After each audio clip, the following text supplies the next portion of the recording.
Welcome to Crossing Cultures, the podcast. Don't forget to like, subscribe, and share. Crossing cultures, making changes, and new ranges, crossing cultures. Welcome, everyone. Welcome to Crossing Cultures, the podcast that is based here in Qatar. I am Keisha, and today I am joined by Suzett, who is a transformational coach based here in Qatar.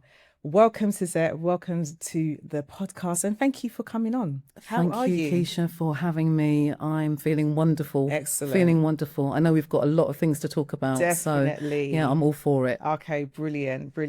So you're a transformational coach, and for me, I find that a really unique topic to discuss, especially on this podcast. I've not explored that yet. So I was really honored when, you reached out and you said, this is what I do and this is what I would like to, to communicate through the podcast episode. I'm like, amazing. This is different. We need it.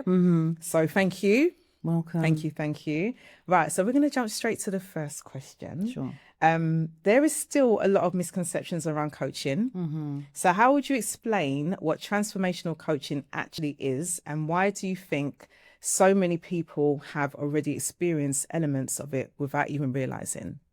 Okay, Keisha, that's about 3 questions in one. But misconceptions let's of do coaching. with misconceptions. Yeah. Okay. So generally, people have an idea that, all right, let me answer it in this way. What coaching isn't. Yeah. So coaching isn't advice. Okay, it isn't being in a room with somebody and they're going to tell you what you need to do. And if you experience that in coaching, it's not really the spirit of coaching. Right. Secondly, people think that coaching is counselling. And whilst counselling has its place, where you will look more back at the past, you will assess why you did things back then and how it's impacting you now. Coaching is forward thinking. So it's looking at what's going on now and how you're going to achieve whatever it is in the future, be that next week, next month, whenever. Now, there is an element of coaching where you might look back at the past because it's useful just to check that off to see what's going on here, but it won't be like a deep introspection around what's been going on back then, because it's all about forward movement, moving forward.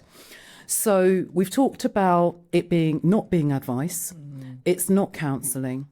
There's also this thing about, and I know it's not just in the Black community, but this thing about we don't go and talk about our business outside of the house, outside of the family. And I think that it's good for me to be open about that here, because whilst people may not speak about it openly, it is a thing. And I certainly was raised with that anything that happens in the house, you keep it in the house. And I understand why that is, in the sense that we've needed to be safe. We've needed to trust within our own community.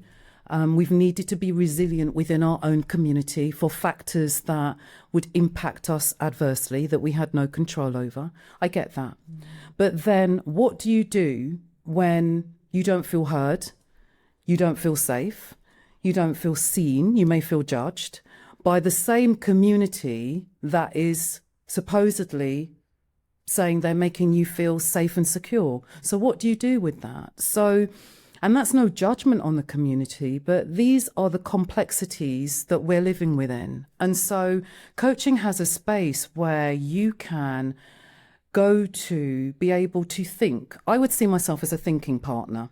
That when somebody comes to me, there is a beauty about being able to talk to somebody and feeling heard. So this is what coaching really is, and which is why many people have been coached and they don't even realize it, because it could have been by a friend or somebody at work or school or something, where you have been listened to. And the person may not even have said that much, but you've left that conversation and you've thought, I know exactly what I'm going to do. Yes, I'm really clear. That's all part of coaching. Right. Interesting. So the difference is with having a conversation with your friend is the follow-up. Yes. Right. The accountability. Yeah.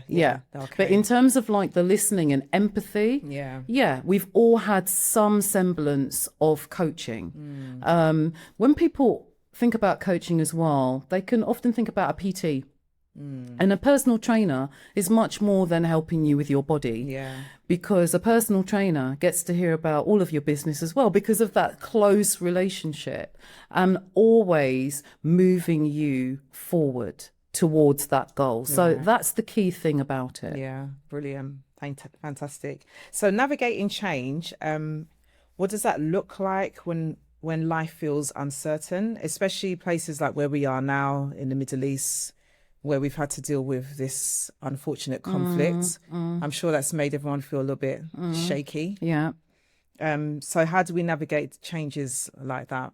Because that sometimes can redirect some of the plans that we might have put for our future. This comes, and for some people have lost jobs. Yes. Some people might not have been paid on time. Yes. And these distractions can really kind of pivot some of those ideas and plans that you were aspiring to achieve. Yeah. So how do we navigate that? There's some real hard things that have been happening. And it's interesting because the week before all hell broke loose, I'd facilitated a round table. And at that round table, we were talking about what do we want to achieve by the end of the year? What does that look like? What does that feel like? Because oftentimes we'll say we want things to be better and we don't actually do anything different to make it better. So it was about being intentional. And everyone had their workbook and they were writing and they were focused on, yes, this is what I'm going to do. And then the week after, the war hits. And when I checked in with some of the women, they felt totally scattered. Yeah. Totally scattered. So all of those good intentions gone out of the window. And even in my day-to-day, what I was seeing, what I was hearing was people feeling unhinged, not safe, which we can understand. And I say this to say that how we will deal with small things is how we will deal with big things. Because if it doesn't matter what plans we have or what intention we have, if you are not anchored and rooted into a belief or practices or something that's going to keep you steady, regardless of what is happening, then when something happens, you are shaken to your core. I'm not making light of people losing jobs and all. I'm not making light of that, but I'm talking about the internal navigation, the navigation that keeps you fearful, the navigation where you feel so anxious that you can't even go out, that actually that thing that you wanted to do for yourself, it feels so far off now, you can't even think about that thing which you were excited about because you're just thinking about, oh my God, it's a state of panic all the time. And that state of panic and that state of fear is focused on external, because the more we look at what's going on externally and the news. So I know people around me were watching the news and looking at Instagram and Guilty. And to be honest, how was that? When I was listening to them, they weren't sleeping. It wasn't serving them well. And the more information they had, the more fearful they became. Yeah. So I'm not saying information isn't bad, but what do you do with that information? And it just comes to what was within our control and not in our control. None of that stuff is in our control. So back to answering your question with navigating it, we have to really look at what is in my control to do. Okay, I cannot control what's going on with the leaders or anything like that. But internally, how can I show up? How can I make myself feel calm? How can I have a good night's sleep? What am I doing to keep me steady, to keep me calm, to keep me joyful, even when there's crisis? Yeah. And once you've been able to connect with that, and it might sound like, oh my God, that's really difficult. Actually, it isn't. Mm-hmm. Do we pray? Do we talk to ourselves? Because you can change how you're talking to yourself by talking to yourself differently. Yeah, I agree. You know what I mean? I agree. So it's all these basic things that the more you do it, the more you do it. Yeah. So it's interrupting all of that. It's interrupting all of that. Yeah, I agree with you on that. And I have experienced what you're talking about. I'm like, you're guilty. Yeah. 100%. So you've worked with successful, driven women who seem to have it all together externally. Yes. What's usually happening internally that people don't see? So if we step back a bit, the women who I have worked with and am working with are highly capable, professional, successful externally, all of that. So when they present, they are articulate, they are powerful in their own right, they are respected in their work, they know their business. But internally, that is no longer enough. So internally, what shows up is self-doubt, second-guessing, overwhelm, hyper-independence. And the hyper-independence is because this external thing where they have it all together and where they are the reliable one, that Keisha knows how to do this. Yeah, I'll just call Keisha. It's good. It's fine. Keisha's actually tired today. Keisha's exhausted today. Keisha's actually said, I'm tired today. And they're like, oh, that's okay. Oh, sorry to hear that. And then they're going on to talk about what they want to talk about. And Keisha turns up for them. Nobody's hearing that you're actually exhausted. So then the more that happens, the more you believe that actually I can't rely on anybody because everybody's relying on me.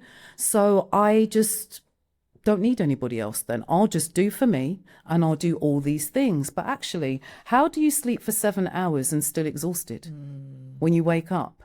This is how it shows up. Right.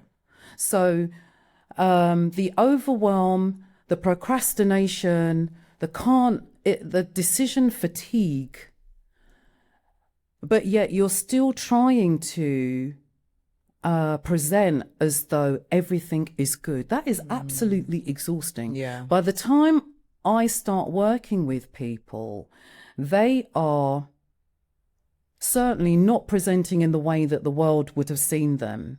They are at a point where actually the makeup, the designer clothes, the holidays, the relationships that they thought served them actually don't. All of those things no longer light them up and no longer fill them. They actually need to address what is going on really, and they are not happy really. Right. Those things don't mean anything to them anymore because they are surface things. Yeah.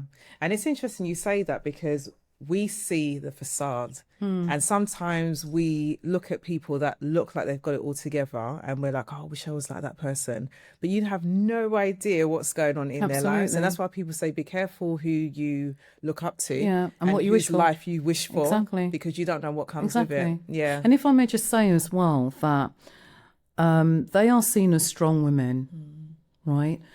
And for me, as a Black woman, being strong is not a compliment. Yeah. Because that strength has been used against us so many times. I don't want to be seen as a strong woman. And whilst, I'm not saying that we cannot have strength and power. I'm not saying that. But when you are continuously told that you are strong, it doesn't allow you to feel like you can be vulnerable. That you can ask for help, that actually you do need help sometimes. And asking for help is a strength. But because of the perception of you being strong, when you ask for help, you need help. Huh? Yeah. What's going on? You? No way. So, it's a double-edged sword, I think, that we can talk a bit more about it. Yeah, definitely. That's interesting. So you did mention things like appearance, achievements, relationships, or material success can sometimes become a distraction from what we're truly feeling inside. Why do you think so many women experience that void? And I think you kind of mentioned it about, especially from a Black woman's perspective, is having to feel like we've always got to show up and be that superwoman. Yeah. But for other cultures, it might be for different reasons. But generally, though, society says that these are the things that we need to aim for, right? So you need to have the good job. And at the same time, you need to be a good mother and a good wife and all of those things, good daughter. So society has an expectation as to how we should perform, how we should show up. And within that society, it's also set that we compare ourselves to each other as well. Oh, I'm not as slim as this one, or I'm not as pretty as this one. Who says that you need to be any of those things? And so it does track back to actually what your internal talk is and how you can be authentic, be yourself, and be okay with that, because we're all beautiful in our own right. But how are you able to stand in your own sense of uniqueness and beauty and just who you are, without feeling like you have to bend to what society says or what the culture says? And that is something quite challenging to navigate, particularly out here when culture is a very strong thing, family norms, all of these things. And that's also the reason why I created the community that I created, Keisha Power Moves, because in there we are able to actually look at all the things around identity and relationships and relationship with yourself, the most important relationship, to move us forward to being the people that we want to be, rather than the people that society says we should be. That falls nicely into the next question, actually, because the next question is, in a world that constantly tells us who to be, how do women reconnect with their own inner authority instead of constantly seeking external validation? I do see it as a bit of a facade. And there is a lot of, what is that term where we code switch? So a lot of code switching, which is also really exhausting. It is. Really exhausting. Do you think everyone has to do that? I don't know. I can't speak for anyone. I know for me and my community, it is a big thing. I've completely neglected that and forgotten that we do that all the time. So there you go. But it is a thing, right? And it's a thing. So you saying that shows that you just naturally do it. It's become a norm. Definitely. But it is exhausting. Why can't you just be you? You have to have the way that you present at work and how you will speak to particular individuals at work, and then how you speak to your friends and how you speak to your family. I mean, it's long. It's a lot. Our own dialects, it's a lot. And then you've got your own dialect that you'll switch to that. Exactly. So it's a lot. But at the same time, I think that a lot of the things are rooted in what we believe. And so a lot of this stuff around what we're leaning into, what we're anchoring into, and how we think we should present comes back down to what we believe. And those beliefs are formed a long time ago in childhood. And a lot of it is also around safety, because we've felt safe to believe those things. But then as we get older, how are those beliefs actually serving you? So that is an internal discussion for each and every one of us if we want to take it there.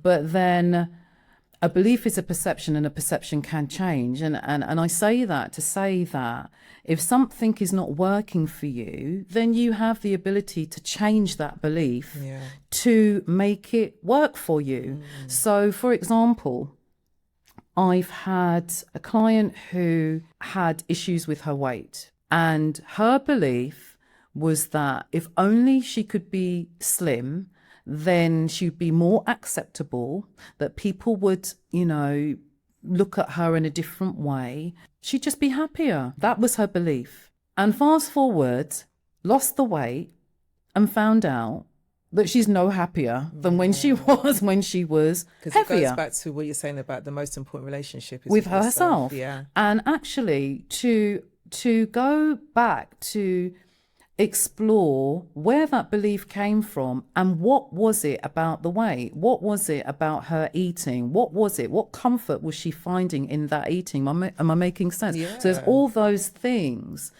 Once she unlocked that, then She can accept herself as herself. If she wants to lose weight, she can. If she wants to be heavier, she can. But this societal thing around, we have to be this size, we need to be this colour, we need to be in these places, they're all fantasy. They're all made up, actually. Yeah. It's made up. Yeah. So, yeah, have I answered your question? Yeah, definitely.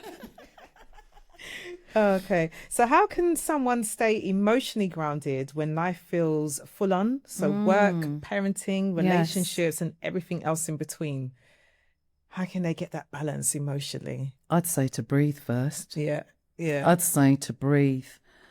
I'm sure there's going to be men watching this as well. So sorry, men, but I've got to talk about it from a female perspective, because women feel guilty generally to take time out, because we have to be doing the thing. We have to be looking after the children, the parents, doing the shopping, doing the cooking, doing all of those things, going to work, doing all of the things. So when you ask a woman, when was the last time generally you took some time out, you went for a coffee on your own even, or you had a massage or something?